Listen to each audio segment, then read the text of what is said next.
So, College Radio Day is on October 6th, and one of our main headliners is in the studio with us, Jesse Morlaes. How are you, Jesse?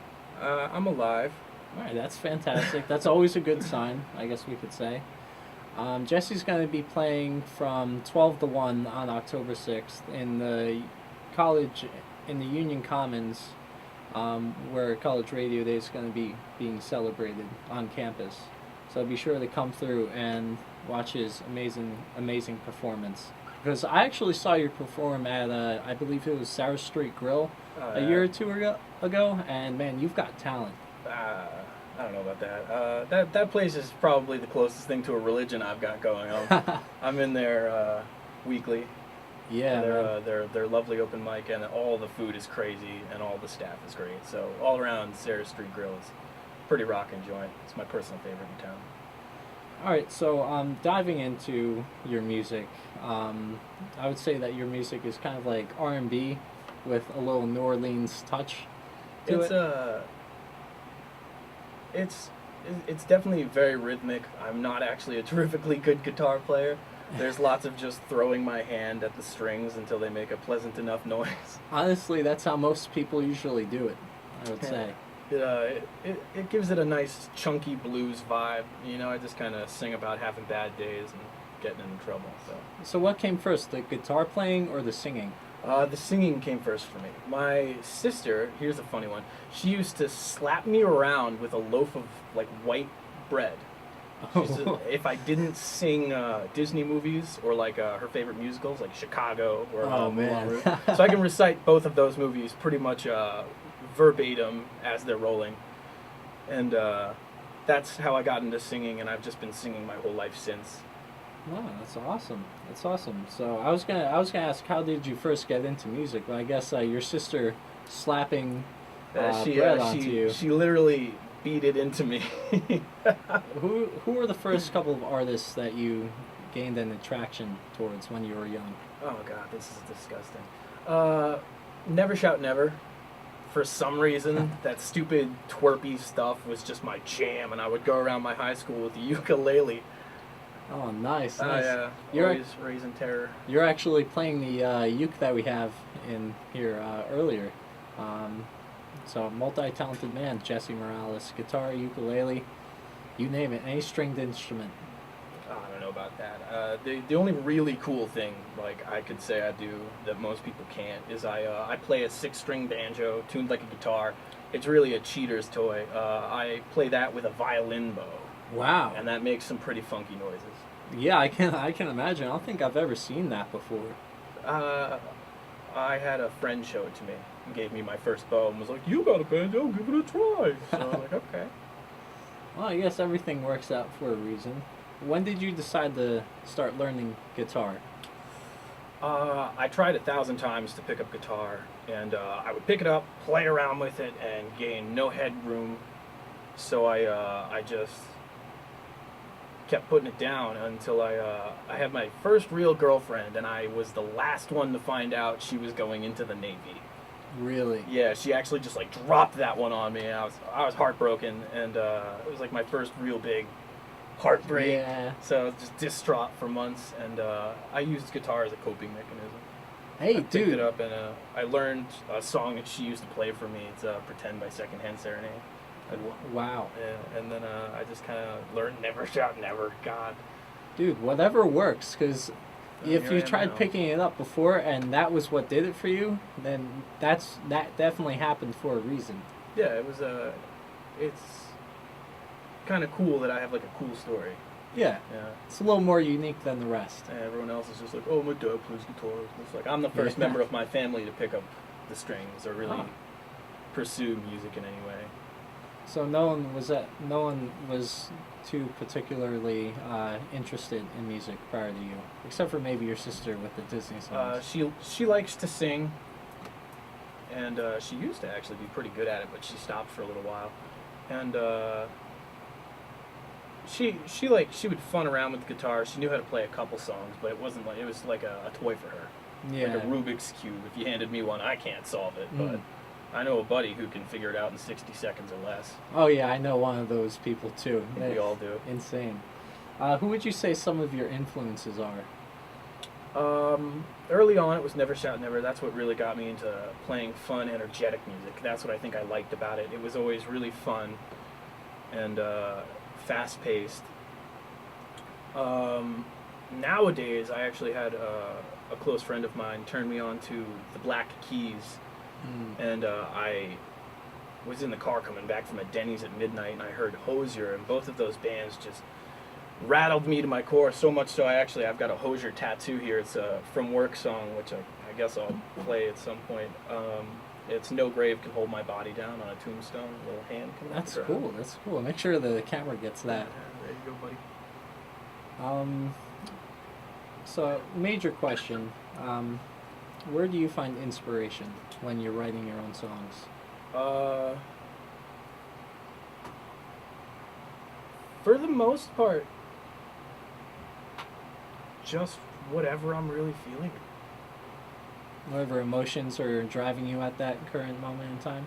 Yeah, I have a song called White Trash Child, and it's entirely about growing up as a kind of like, not white trash, but coming from a poorer off family, and I have just slews and countless more that are just about pretty girls. Yeah. Every artist has to have a bunch of those packed up into their belt. Speaking of your own music, would you like to play a song for us right now? Sure. This one, I was just at work one day and it popped into my head, the chorus line, and I was like, wow, that's actually a really good one. That's like radio hit worthy. I should write that down. And when I got home, I just kind of sat down and plucked away at it until I had a full song. And I just put out a demo of it. It's on my Bandcamp, jessemorales.bandcamp.com. Completely free. You can get it in any file format. I think there's another single up there, a song called Elizabeth. And again, they're completely free. And this is Holy Man.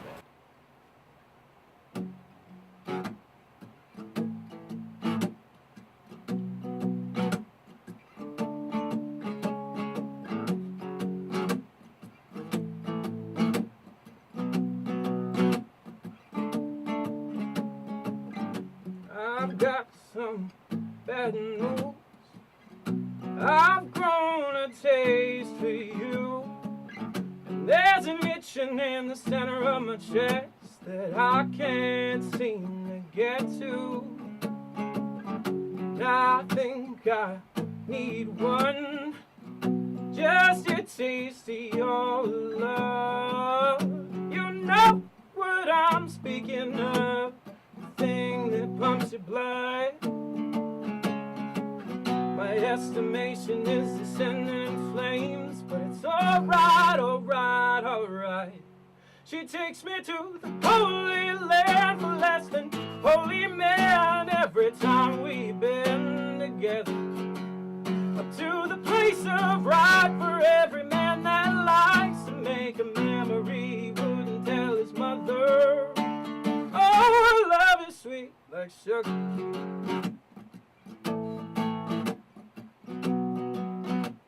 Oh, love is sweet like sugar.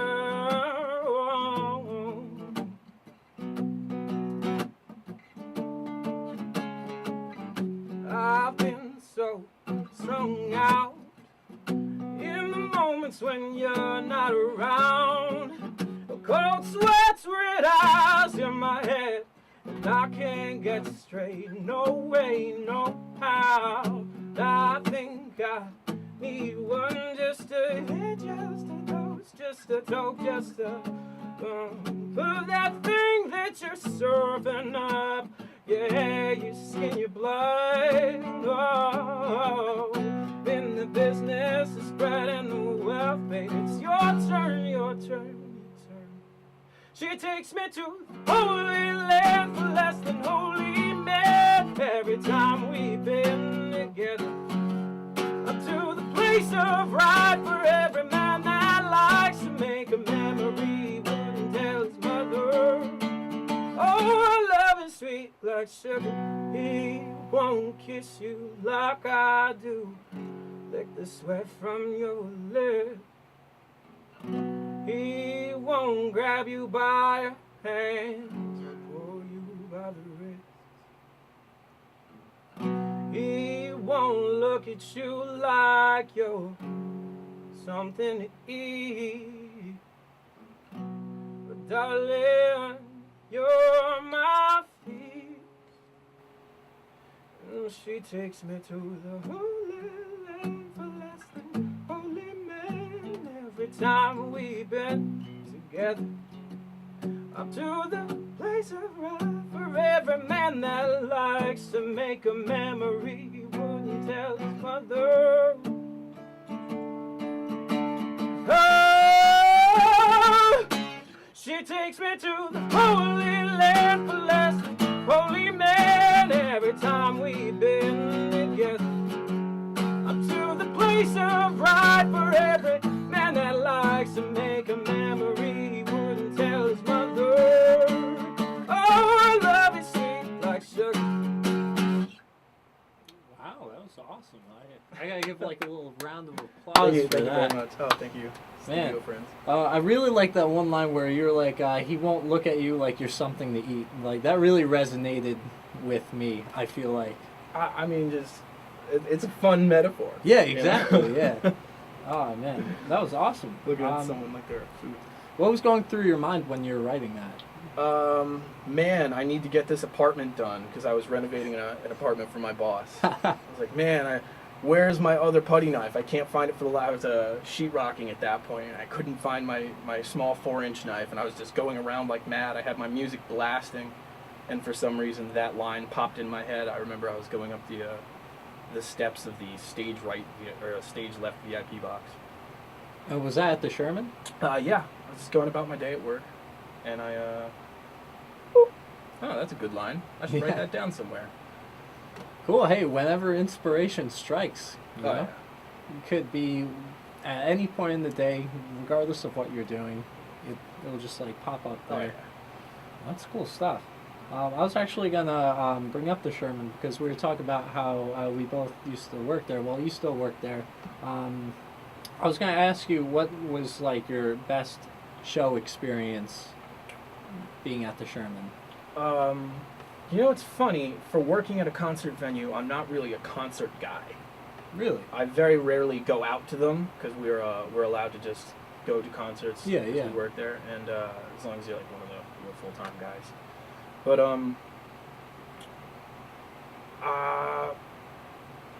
it's funny how they all bleed together. You think you're gonna remember any true, one of yeah. them, and you only really remember the times that something really big happened. I think definitely the most fun to work was Lindsay Sterling. There was just so many set pieces involved. We had to hang 2 more trusses. She dropped confetti. There was this big shadow wall. She had a projector that was 3,300 lumens or something like that.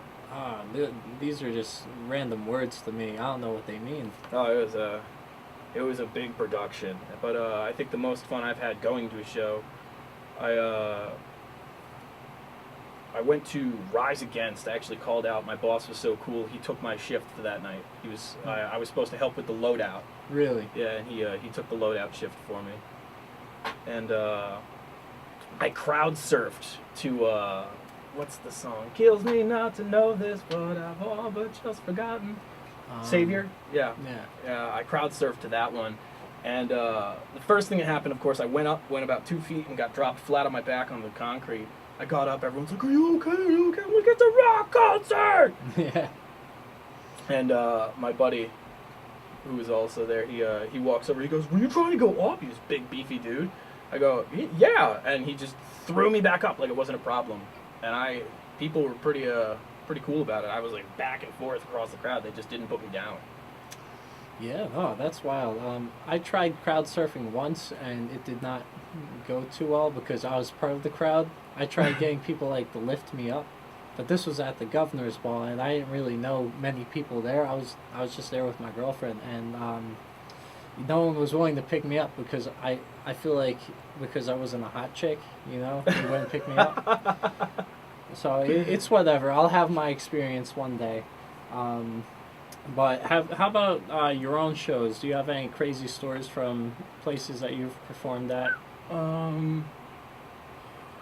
What's the coolest show? Just about any time I play at Sarah Street's open mic, I walk off that stage feeling like a rock star. I can remember one particular night I went there for the open mic, and place was like packed, door to door, window to window, wall to wall, just people, people, people, people. And I was there with my old bassist Ivan, and everyone was just talking over the music that was playing for the open mic, and you couldn't actually hear what anyone was playing. It happens And sometimes. Ivan and I went up, and I actually have this pretty decent cover of Sunday Morning that I like to do. And I played that, and the first line, Sunday morning, rain is falling, everyone in the bar stopped and turned and looked at what was going on. And Wow. Ivan looked at me, and I looked at Ivan, and we were like, oh man, we're really in it now. They're paying attention, man. Yeah, We were just no, background noise a second ago. What did we do this for? That's awesome, because when you're the center of attention at like a show or a venue like that, It really just boosts your morale. You're like, Yeah. oh, I got this. If people are actively paying attention, you know, that means they like it. like when they're dancing to your stuff too. Yeah. Oh, that's the coolest feeling in the world. Another cool moment for me. I was actually just playing with my lead guitarist. We were practicing in the Sherman Showcase, and pretty frequently when we're practicing in there, drunk people on like Friday nights pass by. Yeah. They'll knock on the window like, Do their thing. yeah, they're like, come on, you gonna party with us? So we always turn them away. The one time, it's this pair of really hot girls, and my guitarist looks at me, and I look at him, and he goes, can we? And I go, all right, fine, this once. Because it was like 10 o'clock at night. I figured it would be like the last thing. They're like, play a song for us. So we played Holy Land, and like two of their friends who were outside came in and like joined them, and the one dude was rocking, you know, the fidget cubes? He had a camera as small as one of those. Really? Yeah, he was like holding it like that, just like videoing the whole thing. The weirdest little camera I've ever Is seen that in my like life. one of those GoPros? No, it was like even tinier, Ooh, like a cube, like an inch by inch cube. it's But beyond me. the one girl must have had way too many because she hopped up on that tiny little stage and just ripped her shirt up. Oh man! And it was just me and him on stage, and I'm sitting there like, is this really happening? And to this me? is at Sarah Street. No, this was at the Sherman Showcase. Oh, We were just practicing one night. yeah, a lot of wild stuff goes down there. And I was like, this is insane. This can't be happening. And my buddy, he's like lost soloing out with his eyes closed. He was like, oh, this is really wailing on that guitar. I'm like, he doesn't even know this is going on. I was like more confused than anything else. I was like, really? No, that is an awesome story. It's a funny one. Yeah. How do you spend your time outside of music? Do you spend your time outside of music? Outside of music, I'm usually just working my butt off. There's Right. always more to do at work. You know, there's always something that needs to get taken care of. And I'd say it dominates the bigger chunk of my life. And just about every day I come home to my wonderful girlfriend, and we just sit down and watch Netflix all night. And that's like the most relaxing thing ever after long days of work. Oh, she's so sweet. She just walks over, starts rubbing my shoulders. She'll just make me dinner. She won't even really let me cook. I'm not sure if it's because she doesn't know if I'm able or... But, No, that's cool. That's cool. So you're a grinder to the core. until you hit the point where you can just stop, where there's nothing else to do, you know, where you've made enough money, where your name is big enough, where you will leave a legacy behind, there's always going to be something to do until you hit that point. So one day when it's Jesse Morlaes and, you know, I'll have this big, great, ornate morning show like Michael Jackson or something like that, you know, until the day comes when I can just sit down in a chair, know that everybody knows who I am and I am the man, and drink a mojito, I am going to be just grinding away at it. All right, well, we're almost done with our interview. My kind of like my last question for you is, what's next for you, Jesse? Really, I'm just trying to get the ball seriously rolling with my musical career at the given second. I've got a couple loose ideas for songs that I want to pin down and ultimately form into a full project, a full record. I'm thinking like 12 tracks. And that'll come somewhere down the line. I just don't have enough material yet. I want it to all be new. I don't want to bring any of my past songs back. I want to really brush it off and go out there with a brand new baseball bat and a brand new Jesse Morlaes. Aside from that, I'm going to be playing at the Pocono Great Talent event at the Sherman Theater. Nice. Audience decides who the winner is. They vote. There's a panel of judges, but they just, I think, bring you down to the top 10, and then the audience ultimately picks. And I feel like I have a real shot at winning it. So, anybody who likes what they hear should come on down to the Sherman Theater and come see me at the Pocono Great Talent event Definitely October 29th. look into it. If that's a thing that you're all about, then check it out. Might be worth your while. I think so. So where can we find your music? You were talking about Bandcamp earlier. Yeah, like I said, I'm just getting the ball rolling again with my music. I took a long hiatus.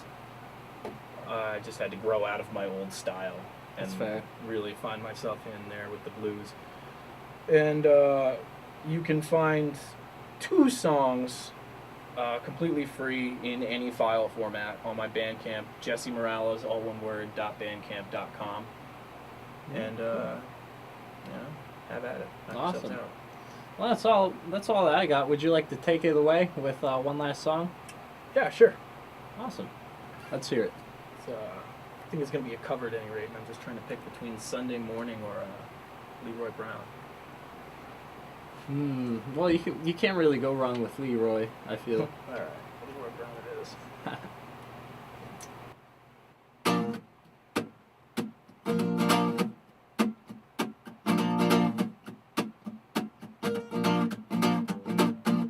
Outside of Chicago is the meanest part of town. If you go down there, you better just beware of a man named Leroy Brown.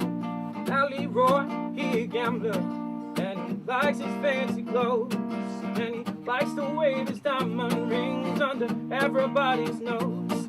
And he's bad, bad Leroy Brown, baddest man in the whole town, better than old King Kong, meaner than a junkyard dog. Oh, he's bad, bad Leroy Brown, baddest man in the whole town, better than old King Kong, meaner than a junkyard dog. It's Friday, about a week ago, yeah, Leroy's rolling dice. The end of the bar sits a girl named Dolores, and ooh, that girl looks nice. Well, he cast his eye upon her, and the trouble soon began. Leroy Brown learned a lesson by the wrestling with the wife of a jealous man.